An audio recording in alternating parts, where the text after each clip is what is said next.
BNP chairman Tarique Rahman বলেছেন, ত্রয়োদশ জাতীয় সংসদ নির্বাচনের পর জামায়াত ইসলামীর সঙ্গে ঐকমত্যের সরকার গঠনের সম্ভাবনা নাকচ করে দিয়ে বলেছেন, বিএনপির এককভাবেই সরকার গঠনের সক্ষমতা রয়েছে। শুক্রবার 6 ফেব্রুয়ারি নিজের দলীয় কার্যালয়ে রয়টার্সকে দেয়া সাক্ষাৎকারে বিএনপির এই অবস্থানের কথা জানান তারেক রহমান। একই সঙ্গে তিনি কথা বলেন চীনের সঙ্গে সম্পর্ক বাড়ানো, জেনজিদের ভোট ও রোহিঙ্গা ইস্যুতে।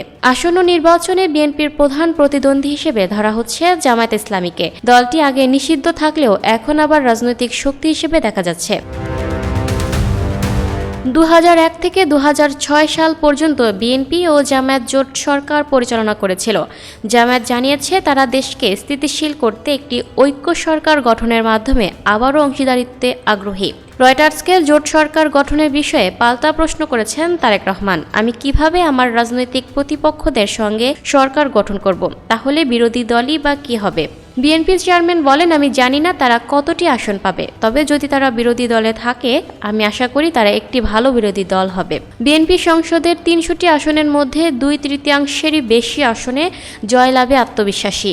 দলটি 292টি আসনে প্রার্থী দিয়েছে, আর বাকি আসনগুলোতে তাদের মিত্ররা প্রার্থী দিয়েছে।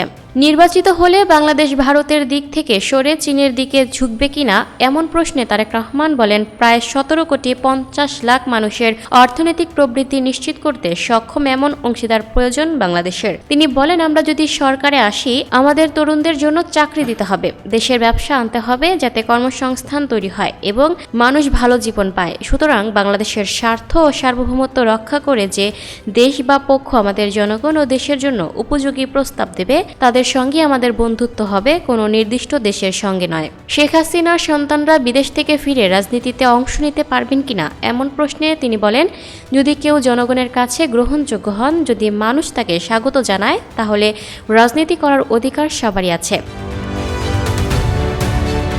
Lucky Akhtar, people voice television, Dhaka.